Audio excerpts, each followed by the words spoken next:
The ocean is an incredible realm that attracts divers of all types. Home to over 20,000 species of fish, spearfishing has been around for centuries and in many different forms. From a pole spear to a banded gun, using scuba to freediving, there are many techniques to pick and choose from, just as a hunter picks and chooses their prey. Many consider it an art form. This is the world of spearfishing, a sport that requires little expense to begin. It can be done freediving with no scuba gear, or on scuba after obtaining a certification. This informational DVD was shot in Florida and mostly applies to Florida spearfishing techniques and regulations. Whether you're hunting in Florida or anywhere else, you should look up your local rules and regulations before you splash. I hope this information is helpful in expanding your spearfishing knowledge, whether you're just starting out or learning some new techniques. Happy hunting!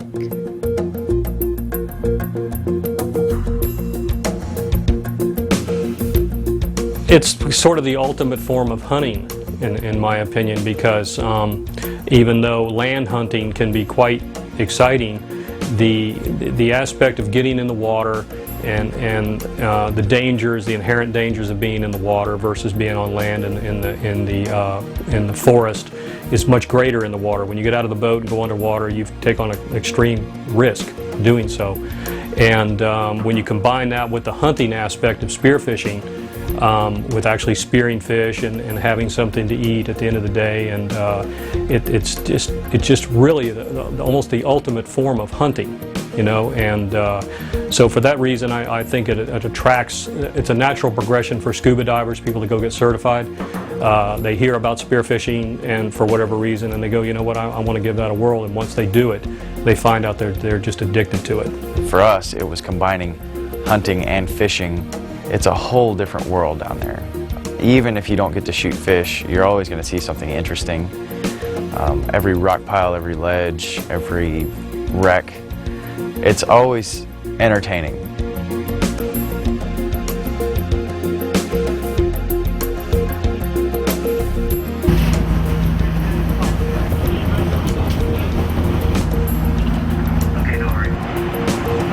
For scuba shooting, you really need to have reliable equipment. You need to have a BC that fits you well, that you know how to use. You need to be properly weighted. You need to have tanks that are able to hold enough air for you. Some guys can handle diving quite comfortably on aluminum 80. Other shooters need 120 cubic foot tank to feel comfortable. You need a good set of gloves to be able to handle fish. You need a good dive knife to dispatch fish and kill fish once you have them have control of them. You need a good spear gun. You need a reliable spear gun that is not only accurate but is consistent. You need to be able to take that same shot over and over and over again. There's all kinds of different fins that you can use for spearfishing. There doesn't really seem to be a right or a wrong kind of fin. It just depends on what you're comfortable doing. I like to be able to run down fish if I have to. I put a bad shot on a fish, or the fish is starting to get away and I want to try to take a shot on them. I like to be able to kick hard and get there fast. The long fins, the long blades allow me to get that little extra burst of speed. Now, I have other friends who shoot as many, sometimes bigger fish than me, and they use the little rocket fins. It's just their style. It's just whatever they feel comfortable using. Many people, including myself, believe that the long fins give you a much better and a much more powerful leg kick, and spear fishermen are carrying a little extra weight with the gun. They have more resistance in the water. Scuba divers have more resistance in the water, so they need that little extra oomph that those long fins give you. But specifically, and a lot of people don't realize this, is that the serious hardcore guys that dive those long fins are almost always wearing the full foot fin. And what I found for me over my career was, what it did for me is it forced me to kick from my thighs, from my upper legs, where strapped fins tend to have you kicking from your calf and from your ankles. So it enables you to go from sort of kicking at the back from your calves back to your feet like this, to where you're using the full motion of your full leg extension to power the fin. And for that reason, many spear fishermen love that, because it enables them to dash to the fish quickly after it's been shot or close gaps on fish. I really like a yellow tinted mask. The low volume with the black skirt around the edge of it. The yellow for me, seems to allow you to see better in low light and bad visibility conditions. You can see outlines of fish better. It's almost like shooting glasses. People that shoot skeet or go to a rifle range, they use the protected yellow lenses. It's something about the yellow that allows your eyes to see in low light conditions better and see outlines of things better. You would definitely need a stringer, something to actually string your fish to after if you've shot more than one fish, and a light is very handy so that you can actually find and look up underneath ledges and wrecks and things to help retrieve your fish.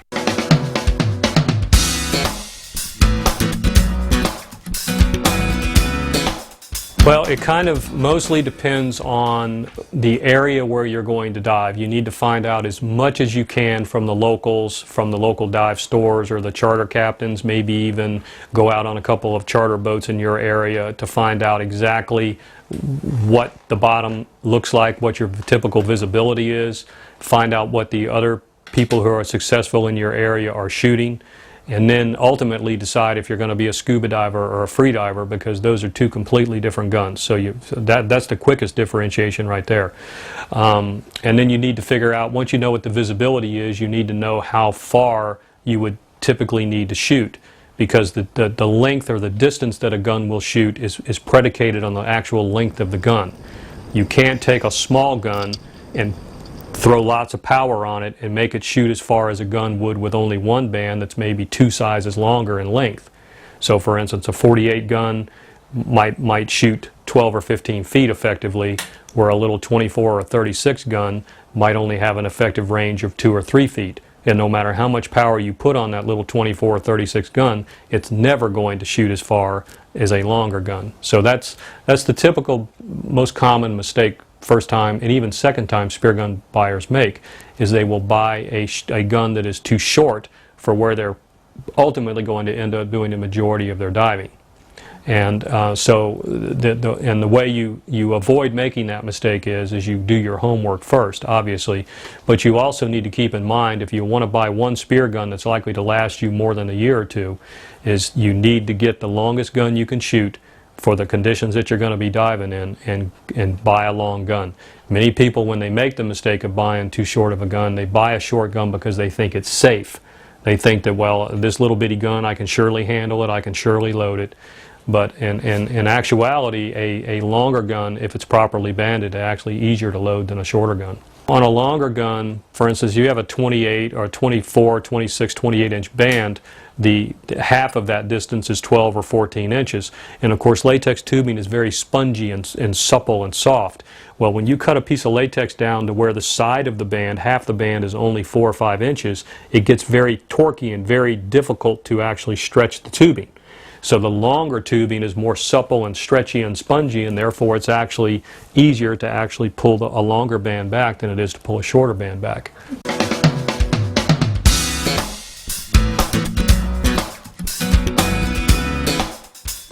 This is a spear gun that's rigged pretty much for scuba diving, spearfishing. So I'm going to talk about the general setup on this gun and about how it affects scuba divers. And there are many different types of spear guns out there, different rigging systems, things like that. But specifically, this one is designed for a scuba diver.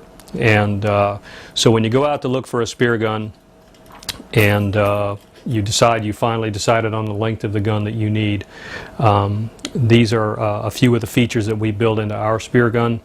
Our spear guns are known to be very user-friendly, very easy to learn on, very reliable, and those are very important factors for a new spearfisherman, because the last thing you want to do is go down there and fight your spear gun. You need to be able to load the spear gun comfortably, and one of the things we do is we build butt extensions into our spear guns, and what that means is the distance from here to the band slots is roughly 14, 15, 16, 17 inches maybe. And what that does is, when you go to load the spear gun, on some spear guns, here's the band slots on this spear gun.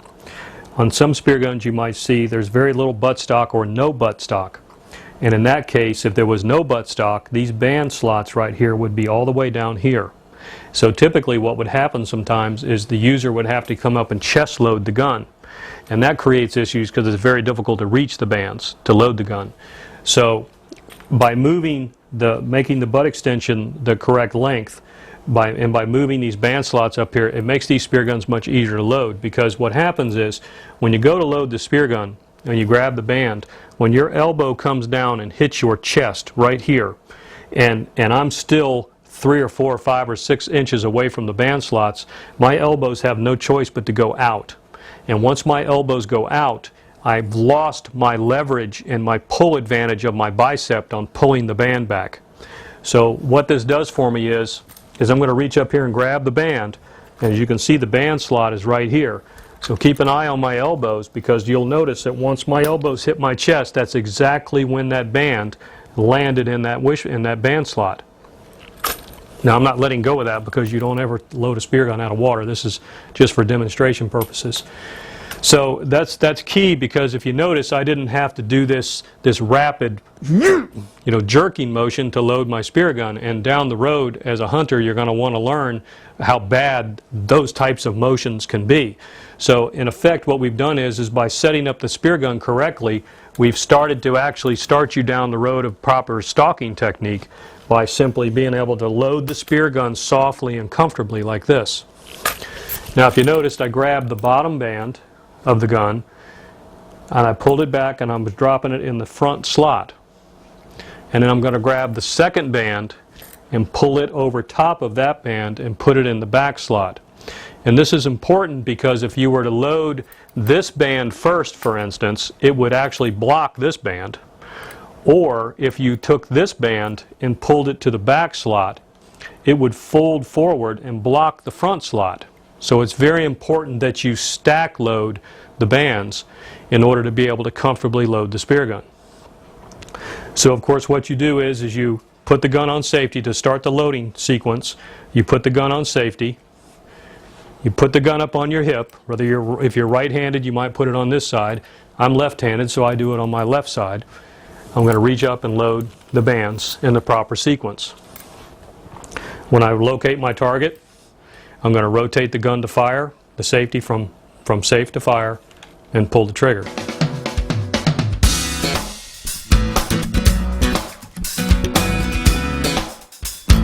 Okay, when it comes to spear gun bands, there's many different types of bands. They're primarily segregated by the type of wishbone that you're using on the band, and the wishbone is the piece of material, whether it be stainless cable, a braided soft cord like this one here, or a rigid wire type wishbone like you see here. Something has to hold the two ends of the tubing together, and that's called the wishbone. And there's many advantages and disadvantages to each of these types of wishbones, and they're typically used in several different methods on different types of shafts. So once you determine the type of spear gun that you're going to have, then that would determine pretty much the type of wishbone that you're going to need for your band. Latex tubing comes in many different diameters. You'll also see it in many different colors. Typically the colors don't really have a lot to do with the performance of the tubing. This is the 1/2-inch diameter tubing. This is the tubing that's typically used on the smaller guns, the short guns. These three are 5/8 diameter tubings. These are typically used on the larger spear guns, the guns that require 2 and 3 bands usually, because they produce the most punch per inch stretched. When you typically get down into these smaller diameter tubings, like this 1/2-inch diameter tubing, they're typically used on the smaller guns, and they're used by people who have a hard time loading these thicker, heavier bands. So there's typically 1/2-inch, 9/16, 5/8, and 3/4 inch. This type of wishbone is typically used on a shaft that has a slot. You'll see these 2 notches or these slots that have been cut into the body of the gun. And these shaft slots can be somewhat sharp sometimes, and so therefore this material needs to be relatively rigid and obviously wire is very cut resistant. Another type of wishbone that can get used in a slotted shaft, and a lot of people prefer this. This is a flexible stainless cable. It's a 7x7 cable. It is also rigid enough to go in and be used in these slots like this. The advantage of the rigid wishbone is this type of wishbone is that when you grab it, it gives you something solid and rigid to hold on to. And it gives you, and it's relatively easy to get a hold of it, and you feel it, and you pull it back. The downside about these types of wishbones is when they flex in and out after they're loaded like this corner is only going to take so much fatigue, and as you know, when you bend metal back and forth and back and forth and back and forth, it will tend to snap from fatigue. And this typically happens with people who shoot a lot, maybe 10, 12, 15 times a dive, many dives in a row, and these wire wishbones are only going to take so much of that before they snap. So if you're someone who shoots a lot, you might want to consider a flexible cable, stainless cable wishbone, because really no matter how much in and out flexing there is of this type of material, it doesn't tend to have the breaking tendency that wire wishbones have. The other good thing about this is they will become frayed over time, and you can actually see the fraying, and you will actually see it when it's going to break, or if it's going to break. But typically, I've really never seen any or many of these ever break, even due to extreme use. But the one complaint people have about these bands is when they reach up to grab them, if it develops the little pricks in the cable, when they reach up to grab the band, it pokes their fingers, and that's why a lot of people that complain about these don't like them. But my position on that is you don't need to touch this cable in order to load this band correctly. And of course, one of the ways you would avoid that is to not touch the wishbone at all. And what people tend to do is they'll reach up and they'll put their finger in here like this and use this to pull the band back to get a hold of it. My position on it is if you don't want to get pricked by the little cable, don't touch the cable. And you can avoid that by simply pulling the gun back behind you, grabbing the wishbone where you want to grab the wishbone before you prop it up on your hip. And then pull the band back a little, grab it, and load it. And as you can see, I never touch the wishbone in order to load the band. Now another type of wishbone that's out there is this flexible braided cord type of wishbone. Now these are not used on slotted type shafts. These are typically used on these shark fin or winged type shafts. And this cord pretty much just catches over top of this shark fin. And sometimes people they'll load multiple bands onto one tab. Now you don't typically see these on scuba guns. This is pretty much a type of shaft you'll see on freedive style guns, although many scuba divers do use them. But they're typically found on the freedive guns. Now you cannot use this type of braided cord on a slotted shaft because the slots are very sharp, and it won't take very many loadings before this thing fatigues and just snaps the cord.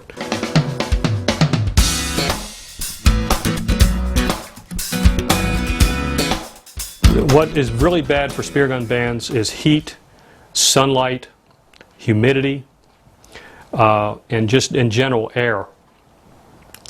If you want to make your bands last as long as possible, do not keep them in a garage, especially if you live in a hot, humid climate like Florida or the southeastern U.S., and especially if you have a refrigerator or a freezer in your garage, because refrigerators and freezers emit ozone, the compressors emit ozone, and of course ozone is absolutely terrible for all types of rubber and plastics.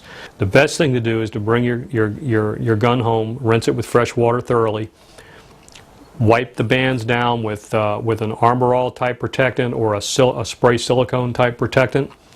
Put them in a plastic bag and keep them in a dark, air-conditioned place. Many people will put them in the vegetable crisper of their refrigerator because it's cold and dark. And another question we get asked a lot is, well, how long should my band last? Well, that all depends on how fresh it was, number one, when you got it. You need to be careful not to buy a band that's already worn out, that's a really old band. Latex doesn't get better with age. If it hangs in the dive store for 6 or 7 months and then you buy it, it may already be 30 or 40% of its strength already gone. And one of the ways you can avoid buying bands that are already all well on their way to being used up is to look at the area where the ball of the wishbone is. And that area is right here where this bulge is, right in front of the ring or the tie material, like you would see on this one here. And if there's any cracking or discoloration or cracking right over top of this ball, even though this band has never been used, it's well on its way to having lost all or most of its power. Now, if you keep a spear gun band in optimal conditions and you're not overstretching the rubber, you should get a good 6 months out of a band. Some guys, when I was commercial diving, I would change the band sometimes during the trip.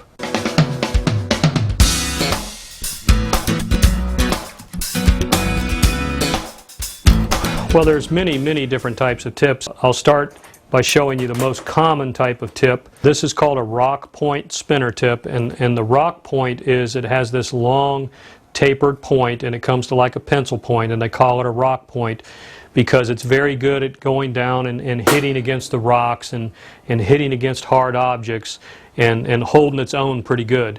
And then it will get dulled over time, and you will need to do a little grinding on it to put the point back on. But for the most part, rock point tips hold up very well against hitting against hard objects. And this is called a spinner tip because the bushing that actually connects to the shaft and this shank that goes inside the bushing actually allows it to spin. And the principle behind this is when the fish typically like to spin after you shoot them, and so the principle is the fish spins the shank of the tip and doesn't unscrew it from the shaft. These are generally the more expensive tips. The spinner bushings add more cost to the tip. A tip like this would typically retail for somewhere between $29 and $39 depending on the quality of the tip. And they operate the same way the shaft did. You slide the little bushing up on there, and when you shoot the fish, it goes through the fish, the tip opens up, and the fish gets caught between the barb and the shank. Now this is the rock point version. It's also made in what's called a tri-cut version, and you can see there's 3 beveled cuts that are made here, and this is typically the type of tip that you would use for shooting fish up in the water column like jacks, larger snappers, fish that tend to be up and away from the bottom. And the benefit of these tips is these razor cut here, and they're super sharp. They penetrate really well. They cut their way into the fish and up into the skull and the gill area. The downside is if you do find yourself down near the bottom on a wreck, a ledge, or rocks or whatever, and you shoot this thing into the wreck or into the bottom, it's going to dull or bend this tip very easily. So you might find yourself with a very dull tip very quickly when you're using these types of tips. You'll notice also that these tips have 2 different lengths of barbs. This is what we call a long barb spinner tip. These barbs are actually 2.5 inches long, and it makes an almost 5-inch long wingspan. This is a 2-inch barb tip, or a medium barb tip. It only has about a 3.5-inch wingspan.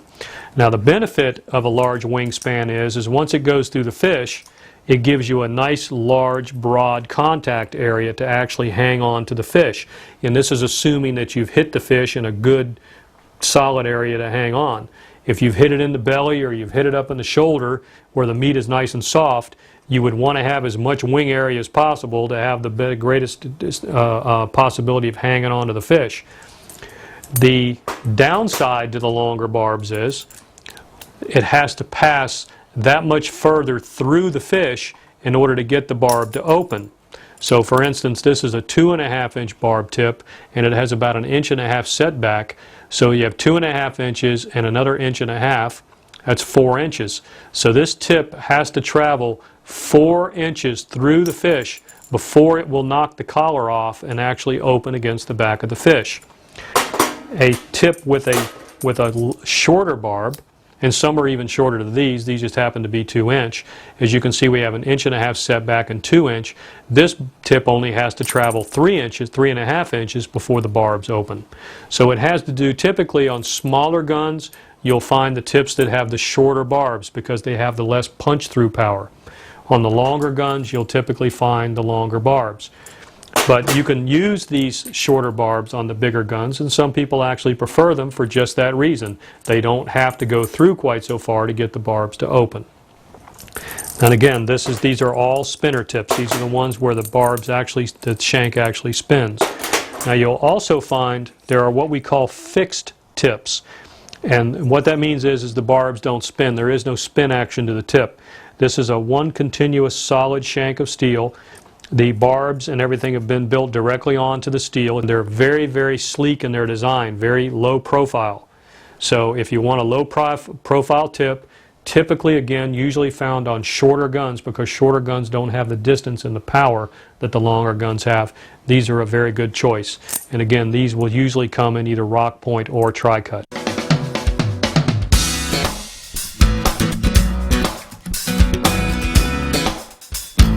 Your spear gun is going to come with a certain type of shaft in it, and there's a lot of different varieties and types that manufacturers use. I'm going to show you some of the most common types that are available, and I'll try to give you the advantages and the disadvantages of each type, and that way you can kind of choose for yourself what will best suit your needs. The most common shaft you'll see is what we call a 6mm threaded shaft. And that applies that this thread on the end of the shaft has a 6mm thread with a shoulder, and then it moves up to the full diameter of the shaft. And this particular thread system is the most common that you will find that you will use with most of your screw-on type tips. For the most part, you basically just screw this tip onto this shaft, and that creates the unit that like you saw me demonstrating earlier. This is the most common shaft you'll find. And you will generally find that most production style spear guns come with a slide bushing, and this slide bushing what goes down and hits against the line stop on the shaft, and that essentially keeps the line from coming off the shaft. And then it will also have this spring looking item here, and this is what creates the loop that you actually tie or clip your line to. And then you would screw the spinner tip onto the end and tighten it, and that creates the shaft, the finished shaft. Now, one thing you want to keep an eye on with these types of shafts is you always want to put some Loctite or thread locker on this thread, because what typically the failure point on these shafts, and this is the advantage of these shafts, is you can actually change tips. If you bend the barbs or tear the barbs up, or for whatever reason you need to change the tip, you can just unscrew it and change to a different tip.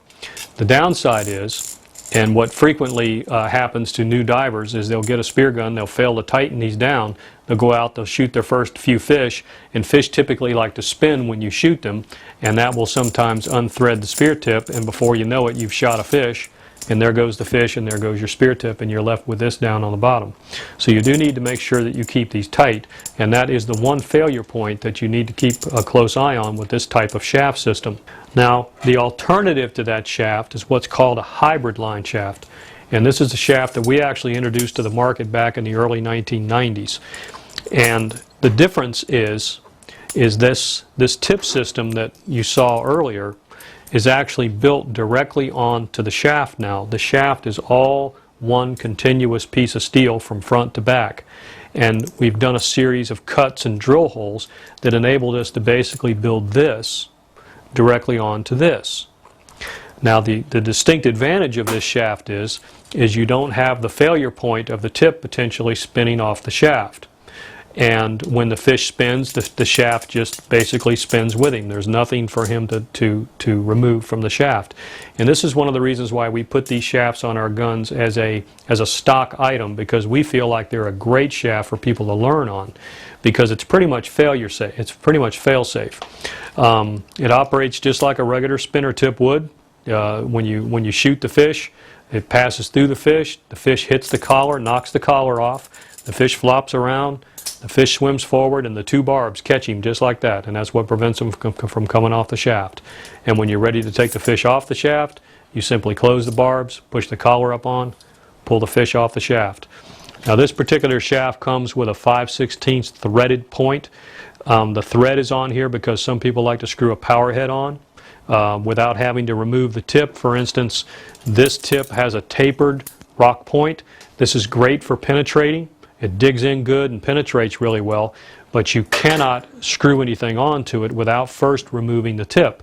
And of course, if you've put Loctite on your tip so it won't come off the shaft, you can't get it undone during the dive. So this particular shaft already has the thread exposed, so you can put a slip-on power head on here. Some people call them PPDs, where they'll just slip it on the end of the shaft and the end of the shaft actually detonates the shell. Or you can have a screw-on type power head that actually screws directly onto this thread. The downside about this shaft is you cannot just unscrew the tip and change the barbs.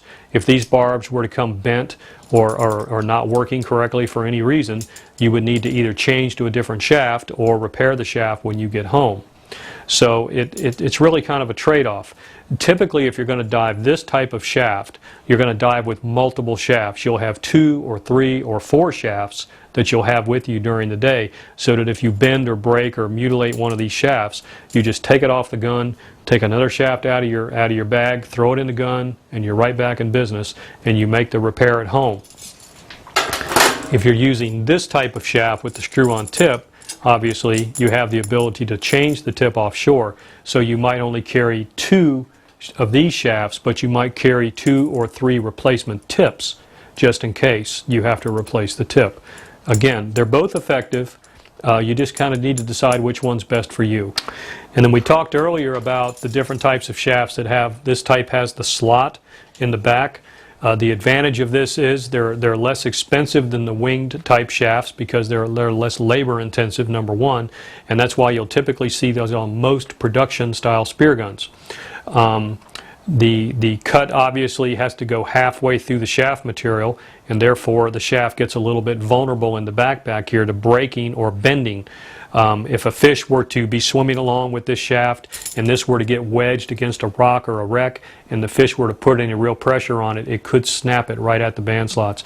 And usually when a shaft does break, it will usually break at the band slots, or it will break where this pinch is, which is the line stop for the shaft.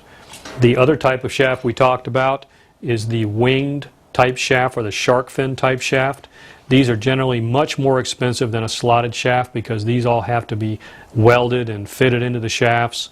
They're much more labor intensive. You typically see these on the much higher dollar free dive style guns and scuba guns. And this type of shaft doesn't actually use a line slide system like the ring and the spring system that you see on this shaft.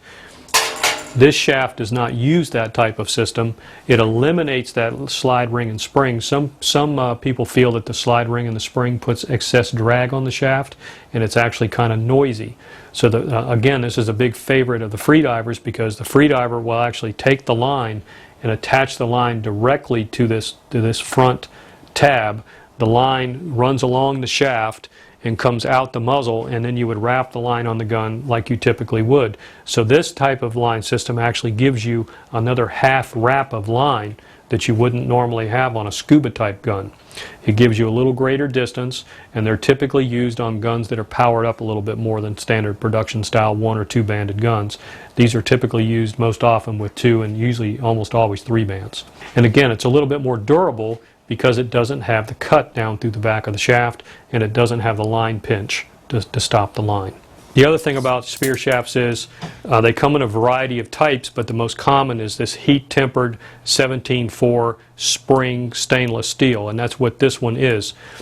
And it typically has this bronzed color, but it's not uncommon to see them. This shaft has actually been polished, so it's actually silver, but it has been heat treated. So just because it isn't the dark brown doesn't mean it isn't heat tempered. You can generally tell a heat tempered shaft by just bending or bowing the shaft, and as you'll see, it snaps right back into position. And that's what it means by spring steel. If this were just a standard steel shaft or a 304 stainless shaft, if you were to bend this significantly, it would a significant part of that bend would actually stay in the shaft, where these shafts are made to actually take a beating and spring right back into position.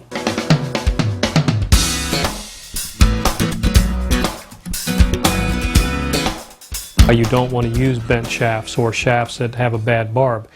But first you have to determine if you have a bent shaft.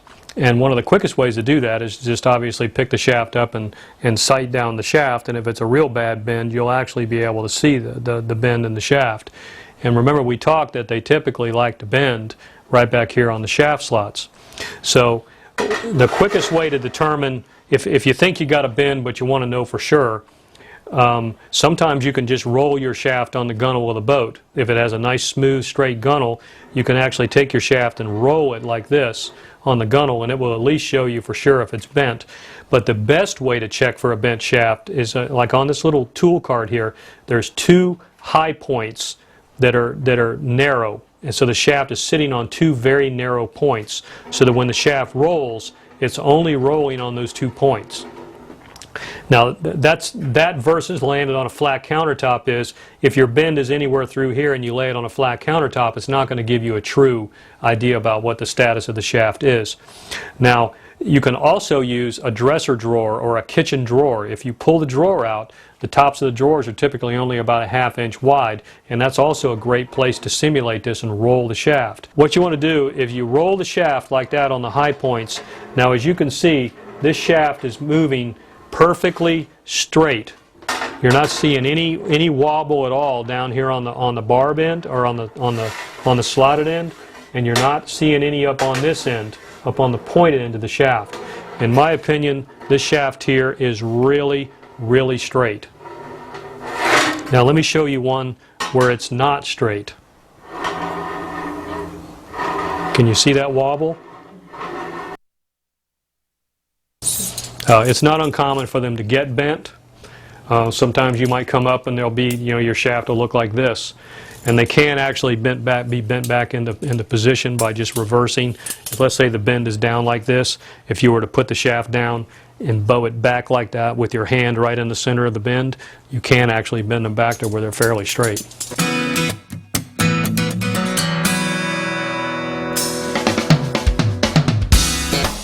One of the most important things to remember about stringing a fish is once you already have fish on the stringer, you don't want to let those fish off the stringer in order to put more fish on.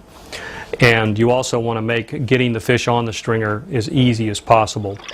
And having the correct stringer and a stringer that has the correct anatomy or the type of bends and lines in it is very important. And one of the stringers that I like are the ones that have these long extended shanks, and also a nice big hoop in them so that the fish don't get bunched up and get crowded up on the stringer, especially if you put a couple of big fish on here. You want the fish to be able to move freely around the stringer so you can get more fish on. And when we had the shaft in our hand and we were sliding and pinning the shaft to the bottom, we went down and we got a hold of the fish, and the only natural handle that a fish has is his throat. And what you want to do is rotate your thumb through up into the fish's gill area, so that the only part of your hand that's getting exposed to the sharp gills is your thumb, and hopefully you have a really good strong pair of gloves on. So you're going to grab the fish in the throat, and this is going to be my fish for demonstration purposes. And many times I've heard stories from people who tried to open up the stringer, get a fish on, only to lose 2 or 3 fish that are on the stringer. And the way you can avoid that is this long shank here is extremely important, because what this allows you to do is you take the shank of the stringer, and this is the fish's eye right here, and you push the fish's eye down onto this shank. And what this has done is it's left plenty of shank exposed for me to either let go of the fish and move my hand up here, open the stringer and allow the fish to fall down onto the stringer, and then close the stringer. And then that way nothing that was on the stringer can get off, and everything I want going onto the stringer I have total control of. So that sequence again would be, I've got the fish in the throat, I'm going to take this and push it through his eye, and I'm going to open the stringer, slide the fish on, and immediately close the stringer.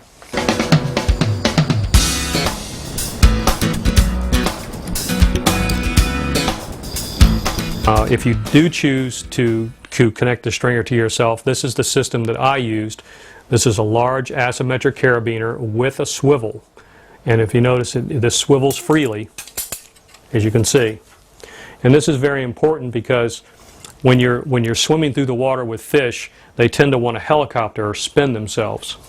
So what I would do is I would take this large diameter monofilament and I would attach it to a D-ring on my BC, and pre-dive I would actually go up to my BC, take my stringer, and clip my stringer to my BC. So when I threw my BC on, peeled off the boat, my stringer went with me, because many times you'll get underwater, oops, I forgot my stringer, and you're out of luck.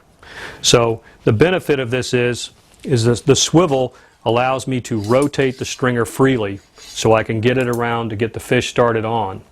And then after I finish the stringing sequence, all I have to do is just drop the stringer. And it lays right here against my waist.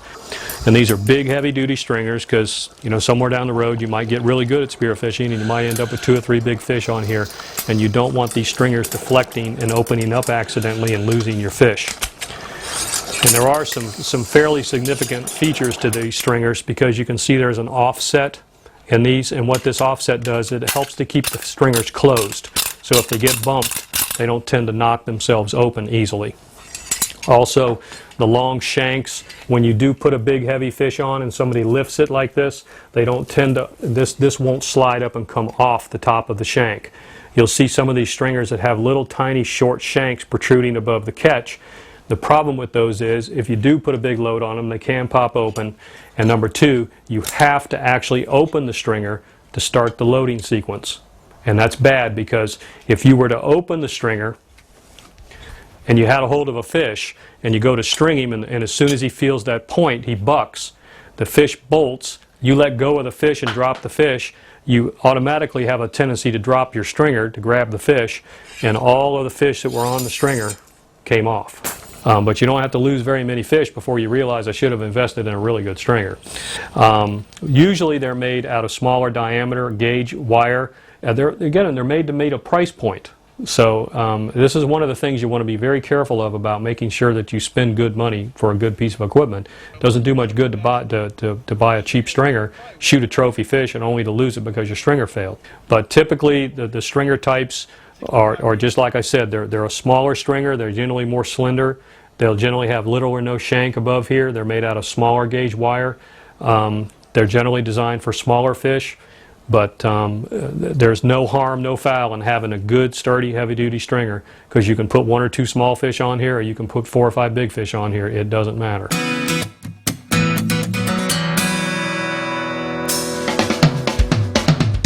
When you rotate the shaft of the gun to fire and you've located your target, you're going to pull the trigger.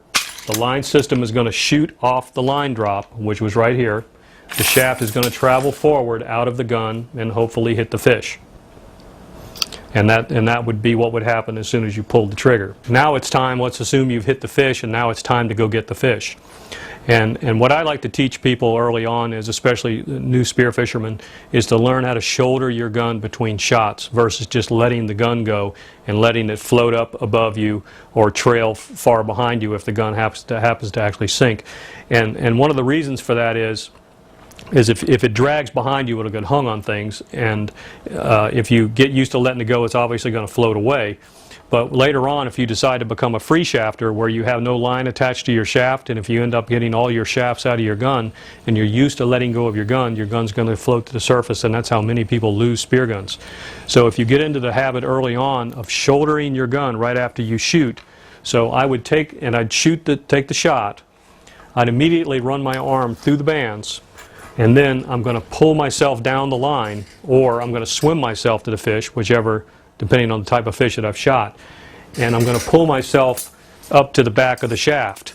And then at that point I want to grab the back of the shaft and take the fish and pin the fish to the bottom. Or a piece, or if there's a rock there, if there's a ledge, the top of the ledge, maybe it's a wreck. And the purpose of that is because you want to eliminate the possibility of the fish coming off of this side of the shaft. So by grabbing the back of the shaft, it gives you control, leverage over the fish, and you're going to take them and pin him to the bottom. And then you're going to go down and get a hold of the fish and then string the fish. And then when you get ready to remove the shaft from the fish, this little closing collar here slides up underneath the collars like that, and it simply pulls right back out of the fish. And now you're ready to reload the gun. So at that point, you don't have to go searching for your gun because it's on my shoulder. So I'm going to take my arm down off the bands. I'm going to, and this is a trick I like to teach people, is I like to put my hand underneath my bands right here. And the purpose of that is because if you're not paying attention and you're in a hurry to reload, you could reload your shaft over top of one of your bands. And as you can see, I've inadvertently loaded that shaft over top of that band. And even if you could get it into the trigger mechanism, you're going to quickly find out that, oops, I got a shaft over top of my band. So the system that I've designed to avoid that is I start the loading process by having my hand under the band, and I actually have my hand cocked a little like that so that the shaft will slide through this opening. So I got my hand under the band. I immediately sight the shaft slots up on the shaft. I'm going to guide this back down in. I'm going to look and make sure my shaft slots are straight up and down because that tells me that the shaft is oriented correctly in the trigger mechanism. I'm going to reach up here and just give it a little push and lock the shaft into the gun. Then I'm immediately going to rotate the gun to safety so that I know it's on safe and it's safe to load the bands. And at this point, I'm going to go ahead and wrap my line system back onto the gun. There's many different types of line systems. Some use nylon cord, some use Kevlar. We like to use monofilament because it's a little more rigid and it has a little less tendency to want to ball up and knot up.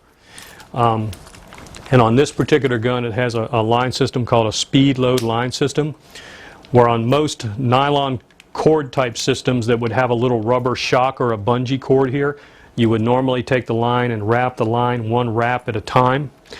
And it works fine. It has been used like that for many years. The problem with that is, as you can see, it leaves all this line billowing out next to the gun, which can easily get hung in your fish you've just strung. It can get hung in the bottom. It can get hung in the wreck. So what we designed, a friend of mine actually showed me this line system, and I adapted it for scuba guns, is you grab both pieces of line at the same time coming off the barrel and off the shaft. You bring the line down in one wrap, and as you can see, the line system is very controlled. I have very little line billowing out around the gun. And then you take this little rubber bungee comes up and snaps right over top of that line catch. And it's called a speed load line system, and it's speed load because it's really quick. So we're going to grab both pieces of line, we're going to go down around a line drop, come right up like this, and it's immediately wrapped back on the gun. And now, all in the same motion, I'm going to take and prop the gun up on my hip, grab the bands, and do it again. So that's basically one repetition cycle. And a repetition cycle is we're going to load the bands, we're going to shoot our fish. So we shoot our fish, the line shoots off, the shaft comes out of the gun, it hits the fish. We shoulder the gun, we pull the shaft, pull the fish back to us, get a hold of the shaft, pin the fish, string the fish, then remove the shaft from the fish, and then go right back through the loading sequence again. And when you get really proficient at this, you'll be able to do this once every minute or two underwater. And just like that, I'm right back at it again. And it's actually a little cumbersome up here on land, but when you get underwater, you can really do it quickly. And that's really the secret to shooting multiple fish during a dive. When I'm diving a spot, free shafting and line shafting really depends on the structure that we're diving. When you're out there diving those spring holes like we were the last couple of days, if you shoot a big fish, big grouper, big snapper, he can swim down into that hole that goes to God only knows where, and you're going to lose your gear. So that's a spot that I like to line shaft. Also, when I'm shooting in wrecks, a lot of times you'll shoot a big fish, he'll run down into a engine room hatch or part of the wheelhouse, place where you can't get to or don't want to get to, and you'll lose not only the fish, but you'll lose your gear. So I'll line shaft a place like that. If I'm in an area where I know the fish don't have really deep caves or deep ledges to get back in, then free shafting is definitely the way to go, because you can see my speed for stringing, reloading, and shooting another fish greatly increases when I don't have that line.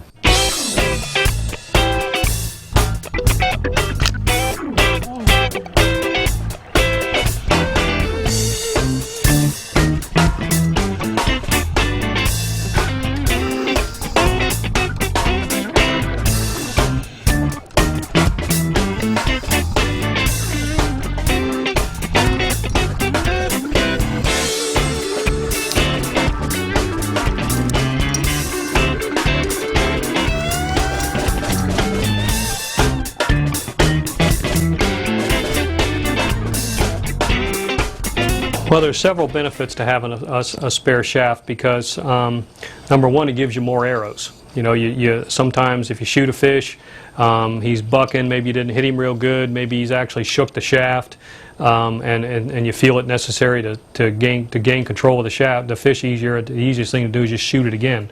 Well, you can't shoot it again if you don't have another shaft. The second thing it does is it keeps the guns weighted down. Typically, most production spear guns will float when there's no shafts in them. So a lot of guys will put a second shaft on their gun just to keep the gun weighted down. But typically, extra shafts are carried by people that are free shafters. And we'll get more into that into a minute, but free shafting is basically when your shaft has no line attached to it whatsoever. You're just shooting a steel rod. And it's a little higher level spearfishing, but typically when you get into free shafting, you're going to get into spare shaft holders. And with this particular gun, this is a friend of mine's gun that is a commercial spearfisherman, and as you can see, there's actually 3 shafts on this gun. So what he has the ability to do is he can pull the trigger, the shaft flies out of the gun and shoots the first fish, or hits the fish, and then if he decides he wants to shoot the fish again, he can just reach here just like this, pull this shaft out, throw it down into the gun, and he just went from no shafts to having a second shaft just like that. It's just that quick. And so that's the greatest benefit, is being able to have some extra arrows. And free shafting is a very popular form of spearfishing in Florida. But once you're pretty proficient at line shafting, the next natural progression, especially in Florida and the Southeast, is free shafting.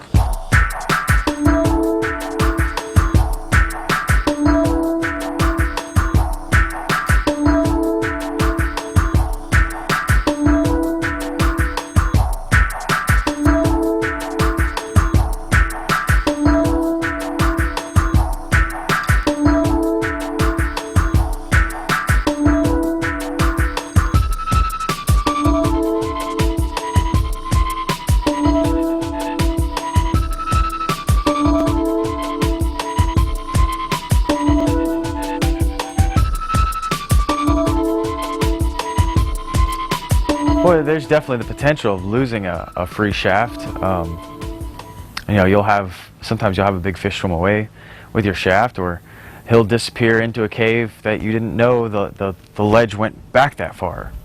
You know, a big 30-pound grouper can disappear into a ledge only that tall. He'll slide right in there. And if it goes back 10 or 15 feet, you know, there's no way for you to reach that fish.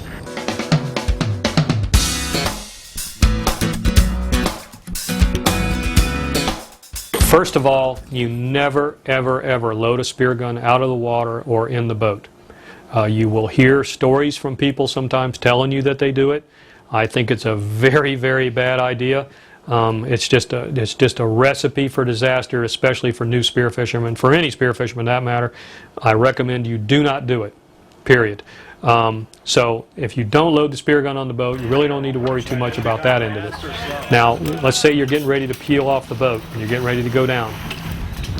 You're either going to walk out the transom of the boat and jump in the water, or you're going to peel off the boat like they show you in dive class. I typically do not load my spear gun up on the surface or right after I start my descent. I will, many times, because I was free shafting, I didn't have a line attached to my gun, I would actually run my arm through the band and I would actually make my descent like this. I had no intention of loading my gun yet, unless I was on a wreck. If I was on a wreck or I was on a piece of bottom where I was pretty confident there was going to be fish up in the water column, I might travel down a little ways, maybe 10, 15, 20 feet or so before I actually loaded the gun. And a good reason for that is when you're up on the surface, especially if you're diving with other people, you don't want to run the risk of discharging the gun accidentally up on the surface. Now, if you've put the gun down on safety and loaded the bands, you would have less chance of shooting someone or accidentally discharging the gun. But for the most part, wait till you're down in the water column a little bit before you load the spear gun. And many times since I was free shafting, like I said, I would actually go to the bottom with my gun shouldered, and I would wait until I actually got to the bottom, surveyed the bottom a little bit, looked at the fish, so I wasn't taking an aggressive posture or anything right out of the gate. If you don't load your gun until you're a third of the way down in the water column, you don't have to worry about having an accident up near the surface with your gun. And then when you're down on the bottom and you're shooting and you're doing your thing, let's say that you've shot your last fish, you've strung it, you throw the shaft back in the gun, and now you're ready to make your ascent. Make sure that if you have a line on your gun that you rewrap the line properly on the gun before you start your ascent. You do not want to start your ascent. You might be in a hurry, for instance.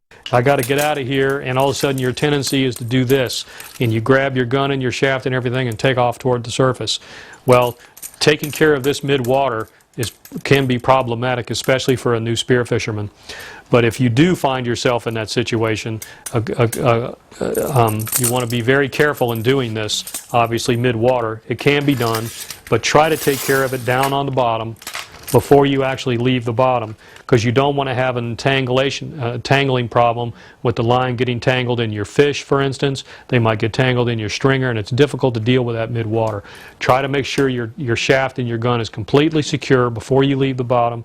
Lock the shaft, wrap the cord, put the gun on safety, and I like to run my arm through the bands and grab the shaft with my hand, and that leaves my left hand free to operate my BC and to monitor my dive computer.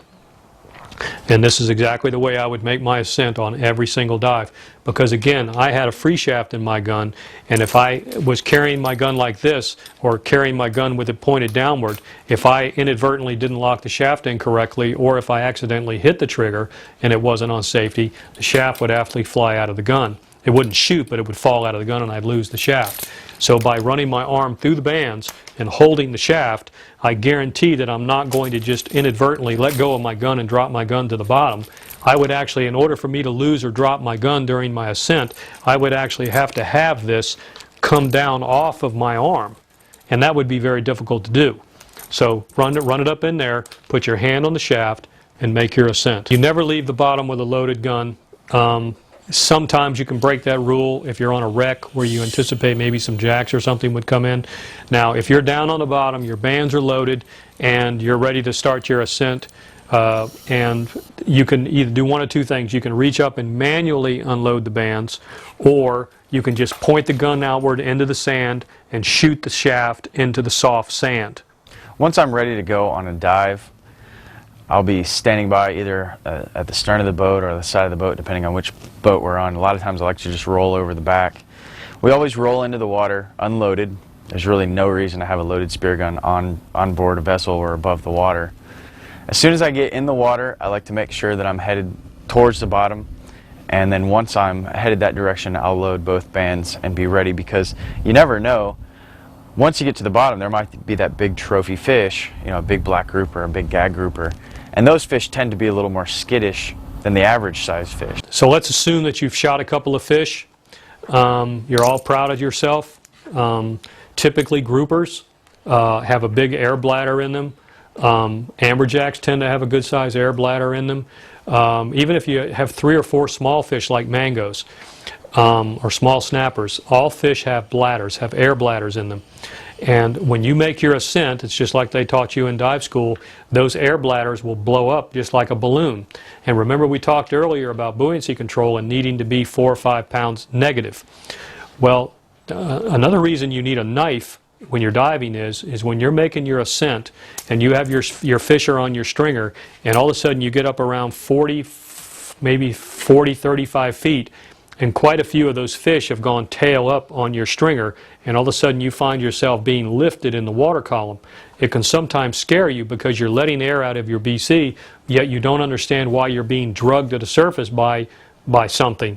And typically, you'd be surprised, but a 6 or 8 or 10 pound grouper can really create a lot of lift on a fish when their air bladder blows up. So what I would typically do is, if I had 6 fish on my stringer and all 6 of those fish were tail up at about 35 feet, what that means, if they're tail up at 35 feet, they're going to be like a rocket up around 15 feet, because they're going to go up, they're going to expand 2 more times by the time you get to 15 feet.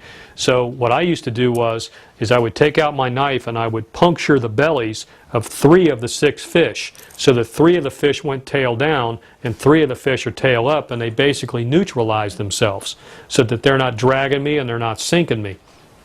Now, if let's say maybe you've lost your knife, or maybe you're really getting pulled up and you're starting to freak out a little bit, if you were to let go of your stringer, because once a fish's bladder fills full of air, it cannot manually just run out like a burp. It's not going to fill up to the point where it vents.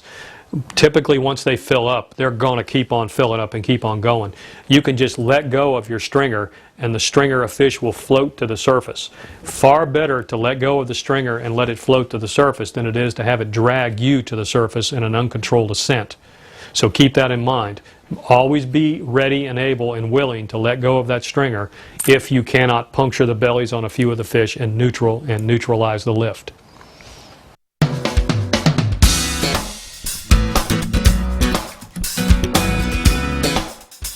The number one thing you need to realize when you're spearfishing is there's not a lobster, there's not a fish, there's not anything down on that bottom that's worth your life. And you can always leave a spot and come back. I would tell my clients, you know, if you shoot a big fish, he gets in a hole, you're running out of air, you're running out of bottom time, you know, you're getting into decompression, leave him down there. The number one most basic, absolute, got to follow this rule: don't run out of air. It's a problem. It's especially a problem for new divers and new spearfishermen.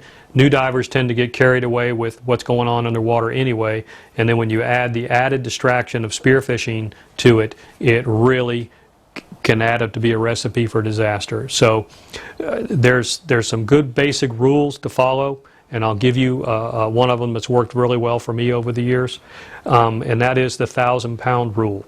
If you're spearfishing, whether you're a veteran spearfisherman, a new spearfisherman, whatever, if you're diving an aluminum 80 tank and your gauge gets down to 1,000 pounds of air, I don't care if you're diving 45 feet or deeper and your gauge hits 1,000 pounds of air, you need to be seriously heading toward the surface now, soon.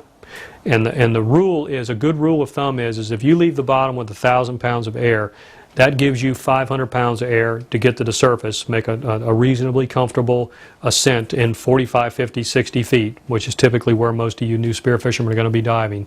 That gives you a solid 500 pounds of air to get to the surface, and it gives you 500 pounds of reserve. So you cannot hit the boat with 500 pounds of air in your tank if you leave the bottom with 500 pounds. So a good rule of thumb is the 1,000-pound rule. Your gauge hits 1,000 pounds, you string up your last fish, and you head for the surface. Now, if you're diving much larger tanks, 100 cubic foot steels, 120 cubic foot steels, maybe you're diving one of the large volume LP tanks, low pressure tanks, you can get a little wiggle on that 1,000 pound. You might take that 1,000 pound to 800 if you have a large volume tank and you're in relatively shallow water, being 60, 70 feet or shallower. But typically, once you get out into 80, 85, 90, 100, 110, 120 feet of water, and if you have an aluminum tank, you definitely need to head for the surface with 1,000 pounds of air on your gauge. With the bigger tanks, again, you can probably take them to about 800, 900 pounds, but no less than that, because you never know what's going to happen when you're making your ascent. In dive class, you learned about the various squeezes that you can get. Maybe you dropped a piece of equipment and you have an urge to go back and get it. Maybe your gauge is malfunctioning. Maybe you don't actually have 1,000. Maybe you only have 500. You know, maybe you get a tooth squeeze, or you get some kind of an air squeeze somewhere in your body. As you know, they can be very painful. Sometimes it can take a few minutes to wiggle around and get those squeezes to go away. Maybe there's a lot of current. Maybe you'll hit the surface and you might have to swim a distance back to the boat. It's much easier to do when you have air left in your tank. If you have to take your regulator out of your mouth, roll over on your back, and kick a current to get back to the boat, it's much more difficult than doing it with 500 pounds of surface air. So do yourself a favor. Before you ever buy a spear gun, make sure that you have good diving disciplines. And then once you buy a spear gun and you add that added distraction to your diving, make sure that you follow the 1,000-pound rule, and I think you'll probably find that it keeps you and your friends out of trouble.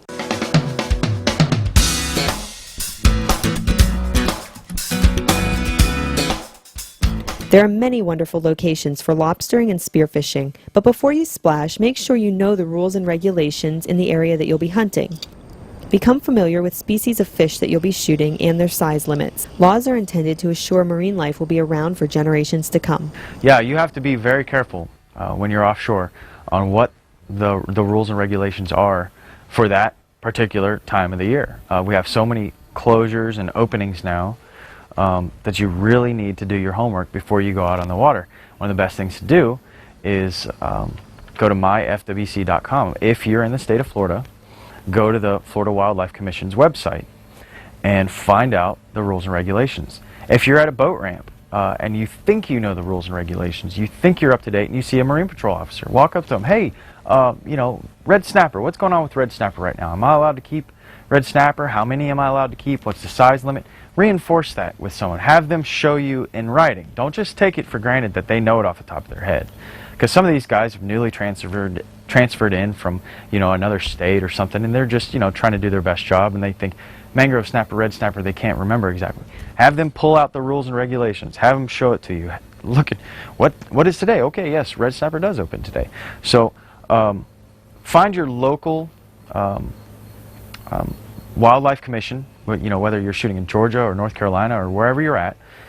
Stop in there, go to their website, talk to somebody, find it in writing, and then carry that writing with you.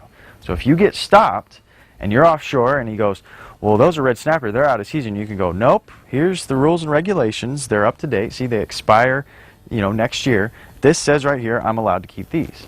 Well, I think the most important thing about species identification is knowing what is and isn't out of season, and knowing, you know, you know, what the size limits are on the fish, so you don't get in trouble with the local law enforcement, obviously, and you obviously don't want to be shooting small fish because you don't want to be wasting the resource. So it is very important for you to get a fish ID book. And here in Florida, we have the Florida Freshwater Fish Commission.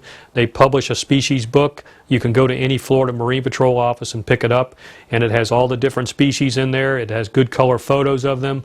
It shows the minimum size and the seasons that they're open. Typically, if you go out on a charter boat or you go out with another seasoned fisherman or boater, they will usually know. But in the end, it is your personal responsibility to know the laws and know the rules. So if there's ever a question about the size of the fish, don't shoot it. If there's ever a question about whether the species is open, the season is open at the time, don't shoot it. So do your homework ahead of time. Find out all the local species for your area. Find out the size limits, bag limits, especially the bag limits, because many fish are now down to 1 or a 2 fish limit. And so believe me, there can be some pretty stiff fines for that. So do your homework for the given area that you're going to be diving in. If you don't follow the rules and regulations, the penalties can be much more stiff and much more than the fish that you've shot is worth. They can be as extreme as taking your boat and your vehicle that you towed your boat to the boat ramp with, or they can be as lenient as just writing you a warning. Undersized fish, out of season fish, those are all things that they'll write you up for. You always want to make sure you're well within the limits. Like this is this has to be a 12-inch total length, because this is a mangrove snapper and we're in federal waters in the Gulf of Mexico. So we're going to measure him here. This is 10 inches. We're going to make sure he goes well past that, and you can see this is about a 13.5-inch fish. So he's fine. We only have one more in here that's smaller than him, and he's going to be plenty. As you can see, that's well over the 10-inch. You got to be 12 inches, and you always want to make sure your fish are legal sized, because you get a fine if you get stopped by the Marine Patrol and you have undersized fish in the boat.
Stoning a fish is whenever you shoot him and he just rolls over, turns white or flutters, does that last little kick, and then there's just nothing.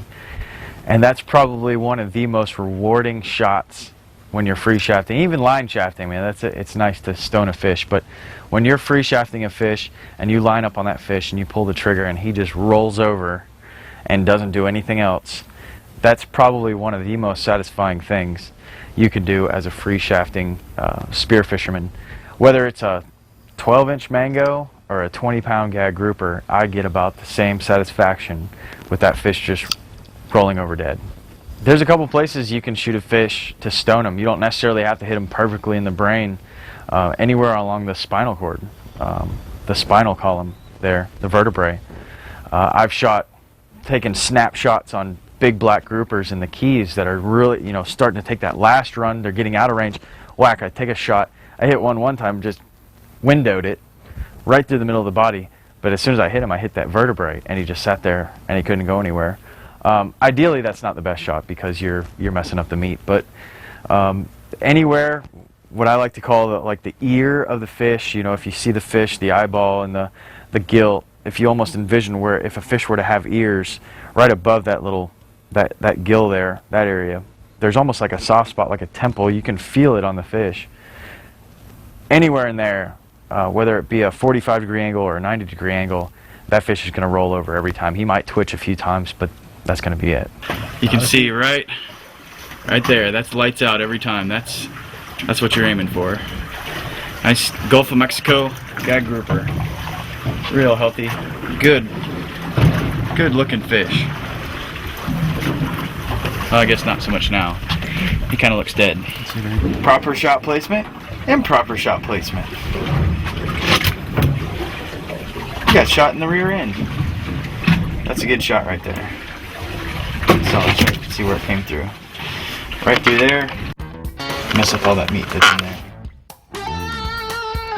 If you notice the difference in time that it takes me to string and reload with a fish that's been stoned or a fish that I've had to fight, you'll notice there's a great difference in time there.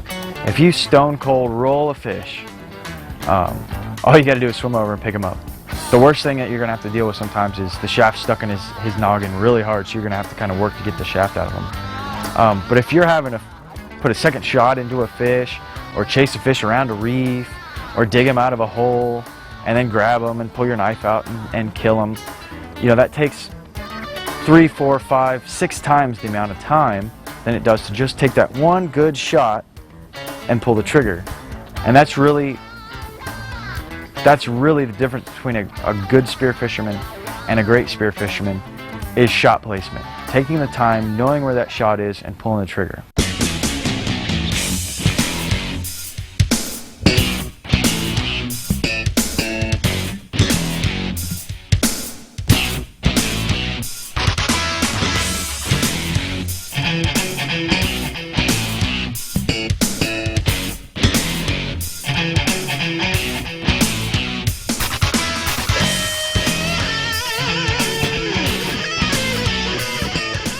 Right off the bat, I hit that gag and I put a terrible shot in him. You can see that's just uncalled for. Blew out all this. There's a lot of meat right there. See how I hit him high? And that's what happens when you hit a fish high. Tears them all up. He went tearing down the reef, all the fish scattered. Everything got scared. So once I got him strung up, then I noticed this guy came in to look. This guy came in to look at all the ruckus. And I shot him. He didn't move. I just slowly stalked him, came up, put a good shot, stoned him. And that's what really helps, because when you stone a fish, all the other fish have no idea what's going on. If you wound a fish, they know something's wrong. So that fish was stoned, and then a little bit further down on a rock where this guy came out of was that guy. He came up, and I believe he turned and was swimming away, and I shot him and stoned him. And then I got to work on the hogfish, because once you start to clean out the groupers, all the rest of the groupers leave. So then you get to work on the smaller fish, the hogs, the mangrove snapper, all that kind of stuff. And that'll draw the fish back in. You can see the big red snappers came in, another gag came in. This right here is just a gorgeous big, big fish. You don't want a fish that's very green. You know, you take a shot on a fish, you hit him right through the cheeks, nothing vital. He's still got all his gills, he's still got all his blood. You haven't hit him in the head at all, just right through the mouth. That fish is going to be green. You put a green 20-pound red grouper or a big gag on your stringer, and that whole rest of that dive, he's going to be kicking, flailing, spining you, biting you, doing all sorts of crazy things.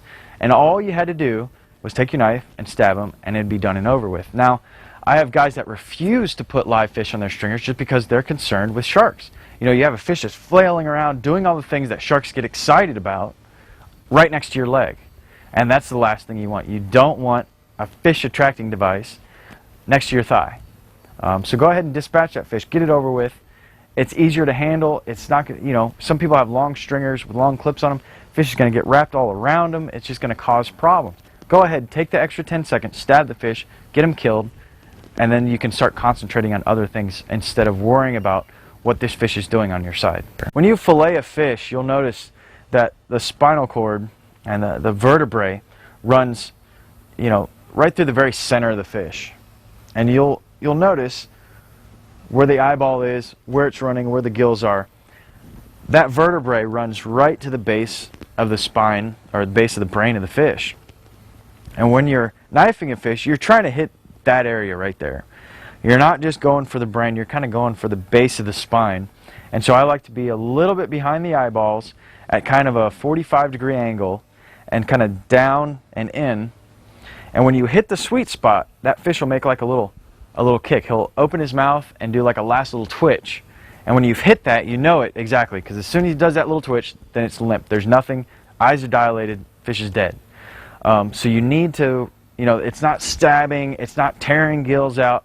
It's one nice quick motion, down, in, fish is over. And you need to practice that over and over until you can do it basically with your eyes closed.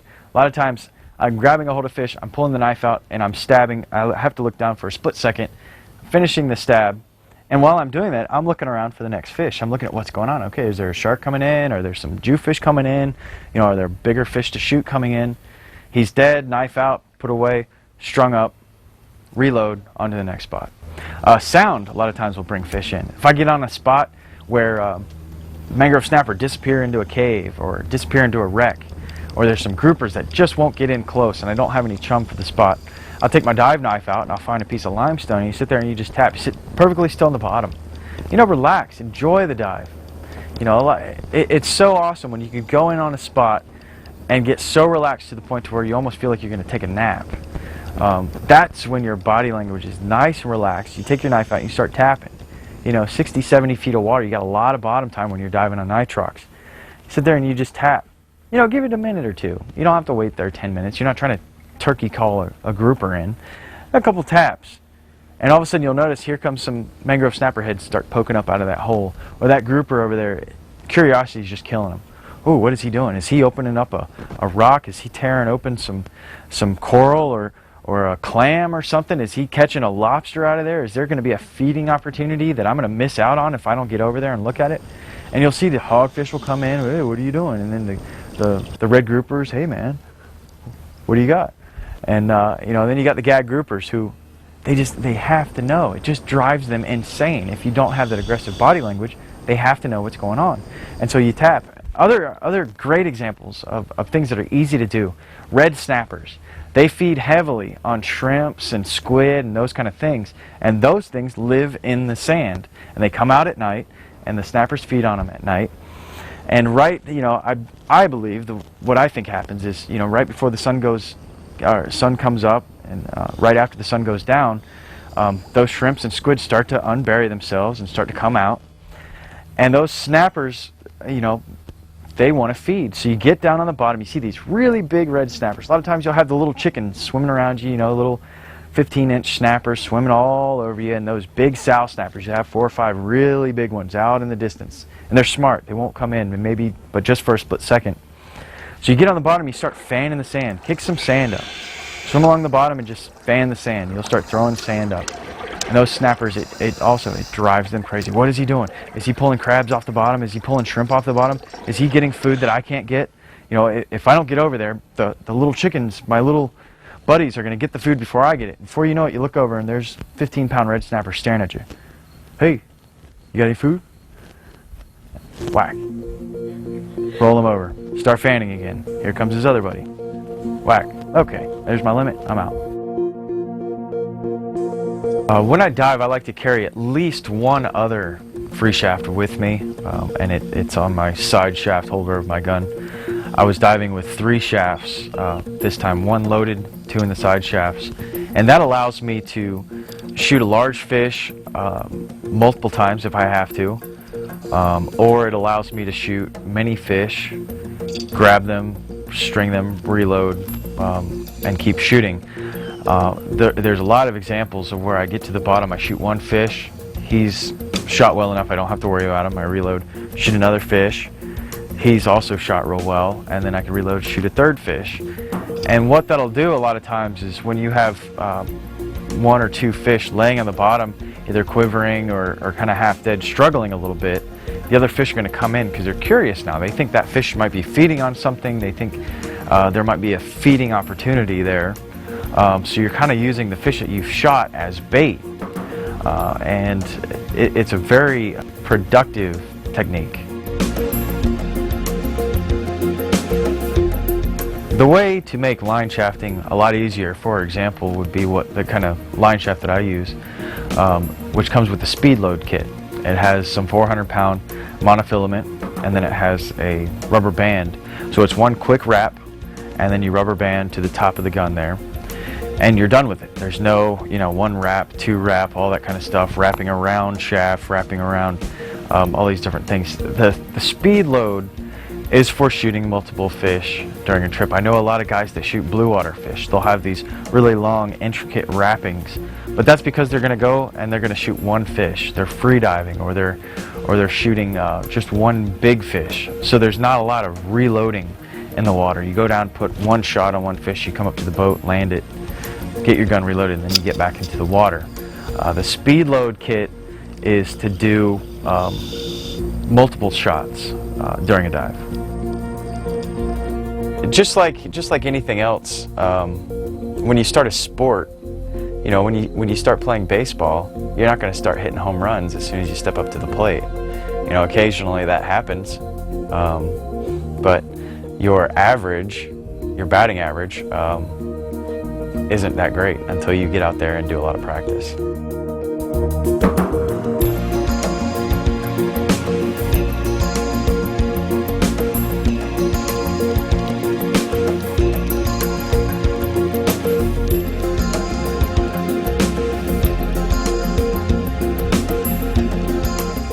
For spearfishermen in the Gulf of Mexico, the most popular fish, I think, to spearfish is the easiest fish to spearfish, is the hogfish. It's a very, very tasty critter. It's almost impossible to catch hook and line, and they're quite abundant. A lot of places you dive, you'll find, you get down on the bottom, there'll be 5 or 10 or 15 of them right there waiting for you. Also, you'll see lots and lots of gag groupers. Here in the Gulf of Mexico, you'll see lots of mangrove snappers. And now, over the past 5 or 6 years, we're starting to see a huge influx in the American red snappers. And those are one of the most highly sought after species in the Gulf of Mexico. Amazing table fare, really brilliantly colored, just an awesome fish. You put a good shot on a big American red snapper in season. It's a heck of a trophy to be able to hold up with your friends and show off and then take home and eat. You have many different things. Basically what we would go after when I was running charters out in the middle grounds, you had your hogfish, you had your mangrove snapper, you had your red snappers, you had your gag groupers, you had your scamp groupers. Occasionally you get a yellowfin grouper or a black grouper out there, sometimes a mutton snapper. Occasionally you run across a cubera snapper. You have your greater amberjack, the big AJs, and those are always a neat fish to shoot. They're very powerful, big struggle, big fight. A lot of stories to tell about amberjacks.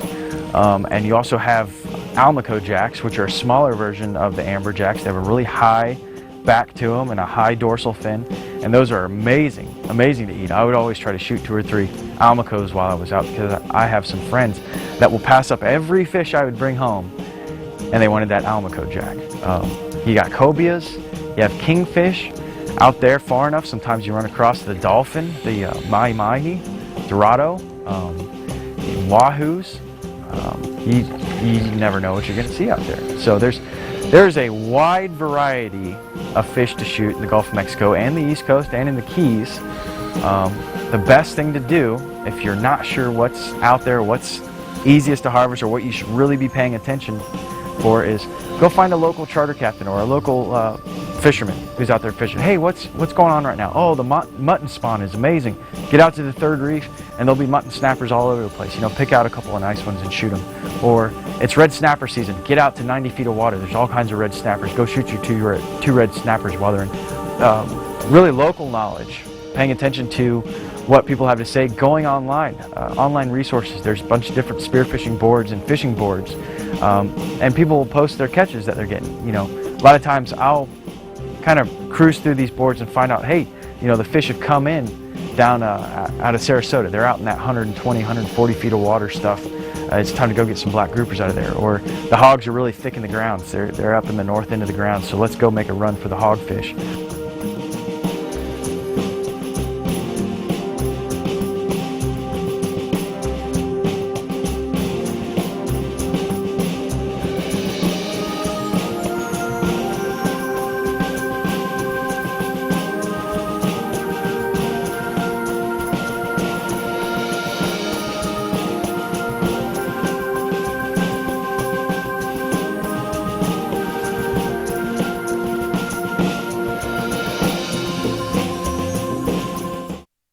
Does it help you when you're looking at these fish identification books to look at more at the silhouette too? Because fish are different colors underwater than when they are on the surface. Sure, yeah, fish silhouette. The shape of a fish, like for example, the Goliath grouper, he's got a paddle tail.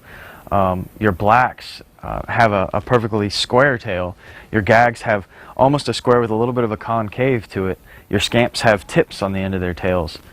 So a lot of times by just looking at a fish's silhouette, you can figure out whether that's a grouper you're allowed to spear and a grouper you're not allowed to spear. Once you get past 15 feet, you can't see red underwater, so you'll have red snapper come swimming up to you, and they're silver and they're gray. They don't have much red to them at all at depth. Then once you get them to the surface, they're bright fire truck red. So your colorations, you know, you'll see pictures above the water, you'll see pictures in drawings and magazines and those kind of things. That fish can look completely different as far as color goes under the water. So that's why you really need to know your shapes. Knowing the species that you're hunting can make a big difference in how you stock those fish. Now, if I see a black grouper, or if I see a Cubera snapper or a mutton snapper, all those fish are different, and how you stock them is much more different than you would just any kind of fish. And looking for fish, you know, if you're in an area where you know there's black grouper and you find that some caves, black groupers love to swim up into holes, swim into caves. So you need to be spending some more time looking in these holes, looking in these caves, because those fish will duck in there and you'll swim right over the top of them and never know they were there.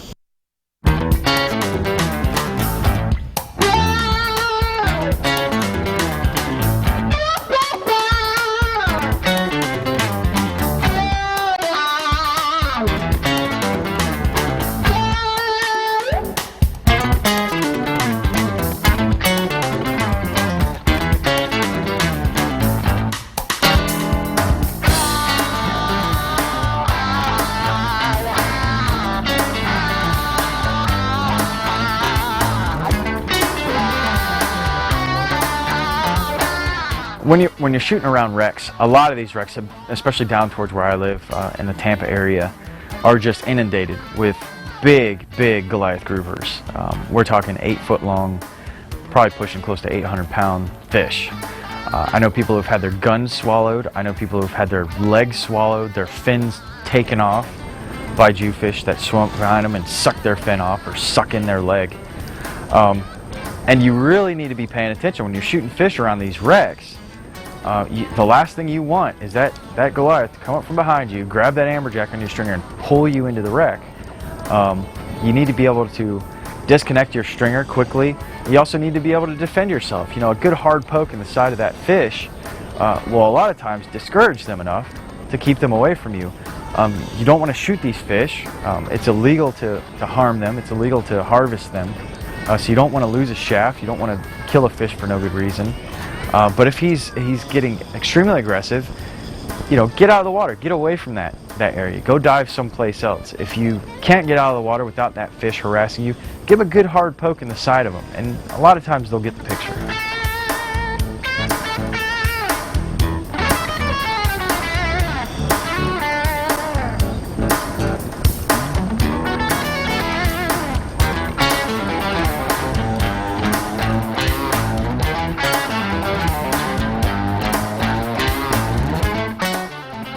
Go out with good spear fishermen. If you want to learn how to spearfish properly and you want to get invited to go with good spear fishermen, find someone that you trust, that runs a good boat, that is a safe diver, that is a good spear fisherman, and tell them, hey, I'll help pay for gas, I'll show up early, I'll stay late, clean the boat.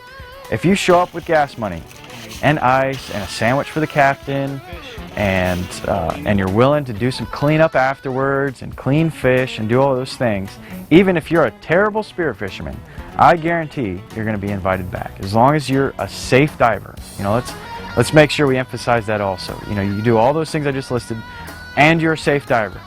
The guy's not going to care if you come up without any fish. You know, you shoot one hogfish on a dive. Who cares?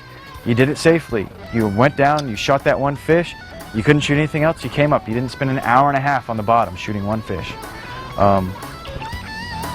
Be a safe diver, be an appreciative diver, and you know, help pay for, you know, things. Another way, you know, there's a lot of guys who have boats, great spear fishing boats. They don't know anything about anything either. But I guarantee you can entice some good spear fishermen to go out with you. Hey, teach me how to spearfish. I'm going to pay for fuel today if you just teach me how to spearfish. I guarantee you can get some really good spear fishermen to show up on your boat. They'll go down with you. Best thing you can do is go down, don't even load your gun. Just watch and see what they're doing. And that's how I learned. I started diving with guys who were they were killers, and they were good at it. And I sat there and I watched. They shot a fish, okay, here comes a fish. I'd shoot a fish. They'd shoot 3 or 4 fish. I'd shoot another fish. And by watching underwater their behavior, their shot placement, how they do things, one good spearfishing trip with a very talented spear fisherman is worth 15 years of going online.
Big old red snappers. I believe they'd call this a Cadillac. That'd be the still beating heart of a light. There you go. of a red grouper.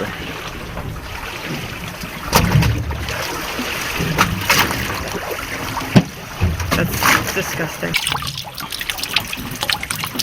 Nice grouper. Nice guts coming out of them. Oh, that was on my regulator. All on your reg set. Ah. You won't believe me? There it is. That's Got a little disgusting. present for you. Some gag blood. You can see that's the sweet spot right there. These are a great size fish. I have friends that love to scale them and cut their guts out, or you gut them, you scale them, and you pull their gills out, and you deep fry the whole fish, and you can pick all the meat off. These things are really, really tasty little critters, and they're fun to shoot.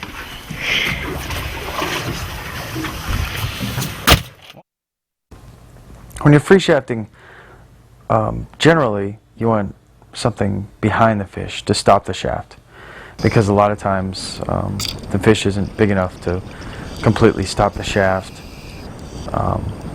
and you don't want to blow through a fish. You know, you want the shaft to be in them. So you'll pick, ideally you'll shoot into the sand at kind of a 45-degree downward angle, and the shaft will stick in the sand, and then the fish will swim down the shaft, because you always want to shoot a fish swimming away from you in an angle that's away from you. That way he swims toward the flopper and not off the back end of the shaft, because you don't want that. I will also pick shots where I'll shoot into the limestone there. I'll wait for a fish to swim close to a boulder, close to something that that will stop the shaft. You know, that's where being patient with your shots really makes a difference, because you don't want to blow through your fish. And you can see right there, that's a great example of shooting down. You can see where the limestone behind him stopped it, and then that fish is dead. If I'd have shot that fish that close without something behind him, it'd have blown right through him. And you know, I stoned that fish, but if I hadn't stoned him, he'd have swam off and disappeared. Nice. Oh, there's the 2-for-1. See, this is a great example of being patient on the hogfish. You know, a lot of guys see the big hog. You know, and this is a nice, really nice inshore size hog. He's probably 4 or 5 pounds. People see the fish and they just can't wait to shoot it, so they shoot at a bad angle. And you can see there, I waited. I let that fish swim a couple circles in front of me, and then he's swimming away. He's at the right angle. I take the shot and I stone the fish. Done, over, not crying, back of the boat, talking about how this nice big hogfish got away. That was a nice shot. Yeah, that's about a perfect shot angle right there. Right behind the eye on the right side of the fish, right through the eye on the other side, on the left side of the fish. And that's a deadly shot angle. He didn't want to turn. I was swimming sideways, trying to get a better angle on him, and he kept turning to look at me. So I took the shot, and it wasn't a terrible shot, but it was just enough of an angle to where he was starting to swim off the shaft. And you can see I take the gun and use the end of it to block him from coming off the end. And that's one of the features on this spear gun. You've got this, what I call the bayonet. They call it a kill spike. You've got this bayonet on the end of the gun, and you can use it to pin a fish to the bottom if he's about to get off your shaft. You can use it to block the other end of the shaft, the back end of the shaft, to keep the fish from swimming off. Okay. Is it recording? Yeah. Now? Yeah. Now? What about now? Now? This is the dive where I started off very frustrated. First 2 shots, I just haircut the fish. Just barely hit the tops of their heads, not enough to seriously injure them, not even close to harvesting them. And it's a bad way to start a dive, because it kind of messes up your whole groove. You start questioning your shots. You start questioning your ability to shoot, and you get frustrated. So, you know, these first 2 shots completely whiff on these fish. And now I'm starting to, trying to calm down. Okay, relax. Good shot placement on some easy fish. Start with the easy guys. Shoot some hogs. shoot some mangoes that aren't swimming by too quick, and get your groove, get that shot placement back. And this is the dive where it just gets really, really stupid towards the end of it. The amount of fish that start showing up, and the shot placement that I start getting on these fish was just quite amazing. You can see the red snappers coming in to taunt us. There's the hog. I think this is the first fish on this dive. Nope. Maybe I missed 4 times. I don't know, whatever, 3, 4 times, whatever it was quite pathetic. I'd gone from just the dive before, 15 minutes before, stoning all those hogs, stoning that nice gag, and then I get to this spot, and I look like a rookie. So now I'm calming down. I'm taking note. Okay, what's around here? Lots of little mangoes, lots of nice hogs. So here goes, I believe this is, yep, mangrove snapper. All right, shot him, stoned him. He's small, you know, a little 14-inch mangrove snapper. But if you can roll over a mangrove that size, then you're doing good shot placement. Second shot here. Getting ready. Still, there's lots of little mangrove snapper. Target-rich environment. Put a good shot on that fish. And now I shot him kind of through his gills, and he's on the bottom, struggling, which is good. You kind of want that, because now he's your chum. All the other fish are wondering, oh, what's he doing? Is he fighting with some food? You know, is he tearing some food up? Snappers, when they feed, they'll get on a big chunk of bait, and they all start tearing at it, you know, and taking chunks out of it. And it causes a big ruckus on the bottom, which is kind of what it looks like right there. He's kicking up sand. He's struggling. He's thrashing around like he's chewing on something. And fish are starting to come in. There goes another mangrove snapper right there. Shoulder my gun, go down, grab one of the fish. I don't necessarily like to grab all my shafts and string them up. And take the time to put them in the side shaft holder. For one, it makes the gun heavier, and it's nice to have a nice light gun. So what I'll do is I'll just string one fish, load one shaft, shoot another fish with that one shaft, and then go grab the other shaft, and just kind of keep track of what I'm shooting, where the fish are going. You know, if it's a larger fish and he's swimming further and further away with the shaft, then I'll go ahead and either put a second shot in him or grab him and knife him and kill him, put him on the stringer. This would be fish number 4 coming up here. There's another small mangrove snapper, nice little 14-inch mangrove snapper, stoned him. So now I'm really starting to feel good. You know, I'm not shooting big fish, but I've got my shot placement back. I've got my concentration back. I'm not trying to aim so much as I'm just looking at the fish and I'm shooting the fish. And that's really the point you want to get to. It's almost like skeet shooting. A lot of people have done skeet shooting with a shotgun. You're not aiming down the barrel of the gun. You're looking at the clay pigeon, and you're pointing the gun and pulling the trigger. And a good skeet shooter, he can hold the gun over his head, behind his back. Doesn't matter where he's holding the gun. All he has to do is look at that skeet and pull the trigger. And that's the way you want to get with your gun. You're not really sighting down the barrel, especially of this kind of gun, because it's got this muzzle design to it. You can't look down the barrel of it and shoot accurately. You're kind of placing the spear tip in the direction of the fish, and you're envisioning where you want that shot to go. There goes another mangrove snapper right there. I think I'm at fish number 5, and he's strung up and ready. Now a nice big red grouper moves in. You can see he's come in to see what all this commotion is about. So you can see him, right now he's looking at that snapper going, I wonder if I can fit that in my mouth. See, and he's thinking about feeding. He's not worried so much about me, about the larger predator on the reef. He's thinking, well, can I get this thing before that other thing gets it?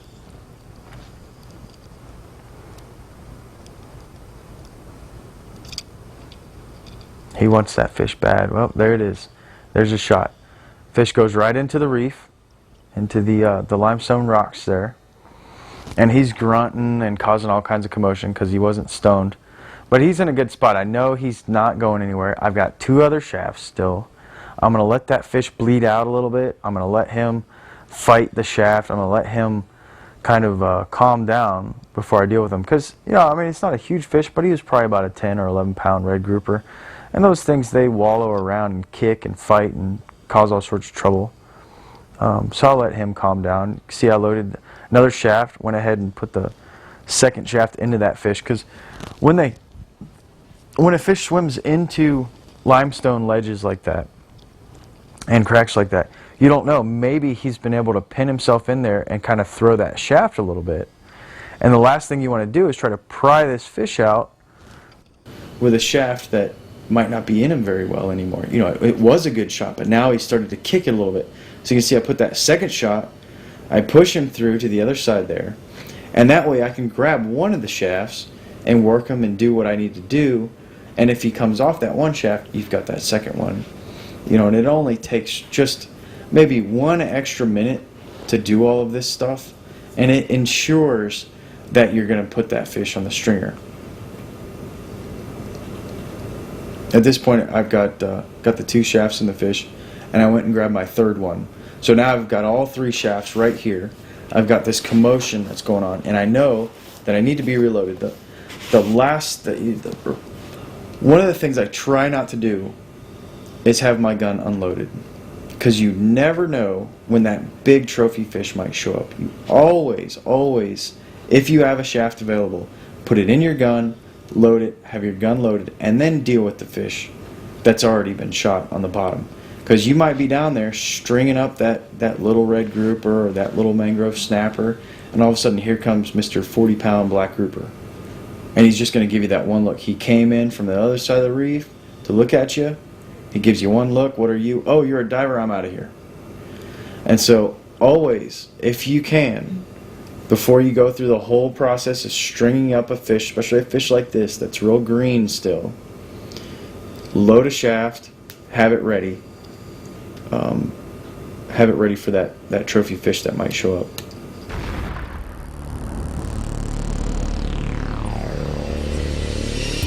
When you get down on a spot, generally I prioritize, and you'll see I'll get to the bottom.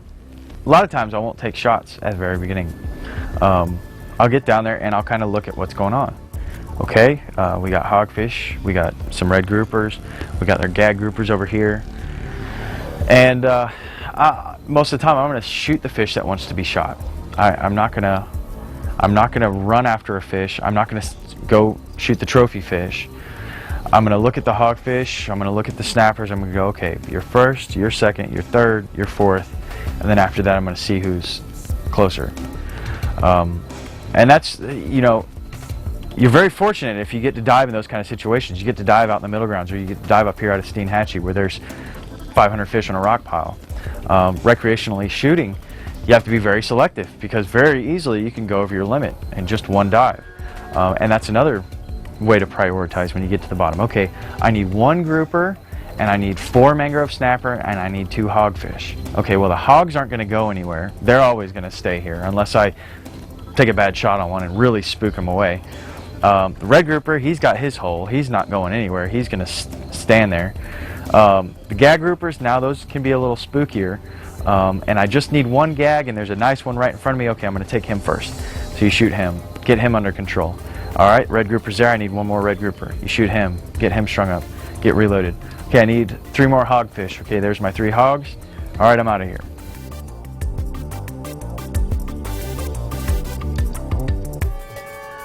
Knowing exactly what you're going to be hunting in the areas that you're at makes a big difference in your productivity. This is scuba shooting for pretty much the Gulf of Mexico. It can also be related to the East Coast. It can be related to the Keys. But this is a very specific area, and our fish act a lot differently than they do in other places. A lot of things you learn here, you can apply to those other places. But it's not specific for those places. So this is a beginning, this is a stepping stone, this is going to get you pointed in the right direction and hopefully give you a good foundation to build your spearfishing career on.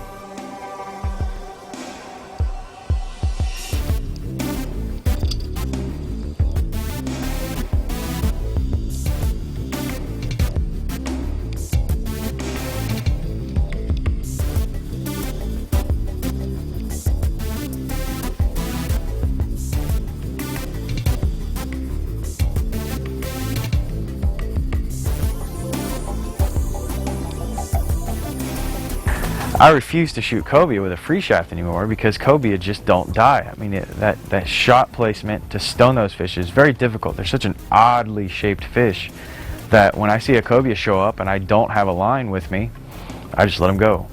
Because I've had too many bad experiences with free shafting cobias, because they're just, cobia are the devil.